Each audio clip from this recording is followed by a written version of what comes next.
সুজি দিয়ে যে এত সুন্দর নরম তুলতুলে ভাপা পিঠে হয় না দেখলে বিশ্বাসই করতে পারবে না। আমরা তো আতপ চালের বা চালের গুঁড়ি দিয়ে ভাপা পিঠে খেয়েছি, একবার সুজি দিয়ে বানিয়ে দেখবে, দেখবে কতটা ভালো হয়। আর দেখতে পাচ্ছ কতটা সফট হয়েছে আর দেখতে খুব লোভনীয় লাগছে। আসসালামু আলাইকুম, কেমন আছো তোমরা সবাই? নতুন একটি রেসিপিতে তোমাদের সবাইকে স্বাগত জানাই। এখানে নিয়েছি হচ্ছে 300 গ্রাম সুজি আর দিয়ে দিলাম হচ্ছে পরিমাণ মতো নুন, দিয়ে খুব ভালো করে মিক্স করে এবার একটু একটু করে দুধ দিয়ে একটা ব্যাটার বানিয়ে নেব। তোমরা চাইলে এখানে জল দিয়েও ব্যাটারটা বানাতে পারো, আমি এখানে দুধ দিয়ে বানিয়েছি, তাহলে টেস্টটা আরও ভালো আসবে। তোমরা যারা আমার ভিডিওটা দেখছো অবশ্যই চ্যানেলটিকে সাবস্ক্রাইব করে দিও আর পাশে থাকা বেল আইকনটাকে প্রেস করতে একদমই ভুলো না। আর যদি ফেসবুক থেকে দেখো তাহলে অবশ্যই পেজটাকে ফলো করে দিও। আর আমাদের ব্যাটারটা রেডি হয়ে গেছে, খুব গাঢ় থাকবে না, খুব পাতলাও না। এবার দিয়ে দিলাম হচ্ছে 1 চা চামচ বেকিং পাউডার, দিয়ে এবার খুব ভালো করে মিক্স করে নেবো আর প্রায় 10 মিনিটের মতো রেস্টে রেখে দেবো।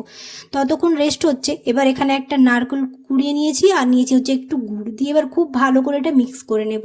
তোমরা চাইলে এখানে চিনি দিয়েও করতে পারো।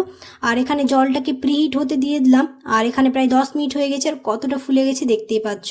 এবার এরকম একটা বাটি নিয়েছি একদম সমান সমান, এর বাটির মধ্যে তেল লাগিয়ে নিলাম, তেল ব্রাশ করে নিলাম। তোমরা চাইলে এখানে ঘিও ব্রাশ করতে পারো।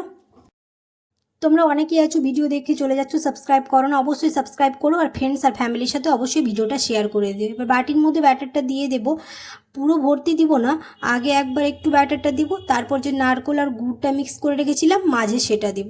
তার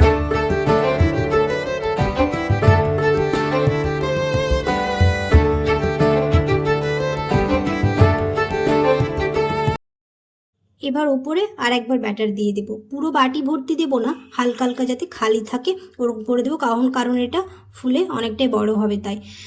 ওইদিকে জলটাও গরম হয়ে গেছে, এবার এক এক করে এখানে বসিয়ে দেবো। আমি এখানে মোমো মেকারে করছি, তোমরা চাইলে একটা অন্য পাত্রেও করতে পারো। তোমরা অবশ্যই এরকম করে একবার ট্রাই করে দেখবে, না ট্রাই করলে বুঝতেই পারবে না। এখানে কয়েকটা এমনি করেছি আর কয়েকটা গার্নিশিংয়ের জন্য এরকম কিশমিশ দিয়ে দিচ্ছি, তাহলে দেখতে খুব ভালো লাগবে। অনেক সময় ঝামেলার জন্য চালের গুঁড়ি দিয়ে ভাপা পিঠে খাওয়া হয় না, এরকম করে সুজি দিয়ে বানিয়ে দেখবে, দেখবে কতটা ভালো হয় আর খেতে কতটা ভালো হয়। তো একবার হয়ে গেছে, এবার বাকিগুলো এরকম করে করে নেব সবগুলো। হয়ে গেছে আমাদের ভাপা পিঠে রেডি। এবার হাত দিয়ে এরকম সাইড সাইড করে বের করে নেব। তোমরা চাইলে এখানে একটা চাকু দিয়েও করতে পারো। চলো তাহলে ভিডিওটা আমি এখানে শেষ করছি। কেমন হয়েছে রেসিপিটা অবশ্যই কমেন্টে জানাতে বলো না। যদি ভালো লেগে থাকে তাহলে অবশ্যই একটা লাইক করে দিও। দেখা হবে খুব শীঘ্রই পরে একটা নতুন রেসিপিতে। সবাই খুব ভালো থাকবে, সুস্থ থাকবে, সাবধানে থাকবে। আল্লাহ হাফেজ।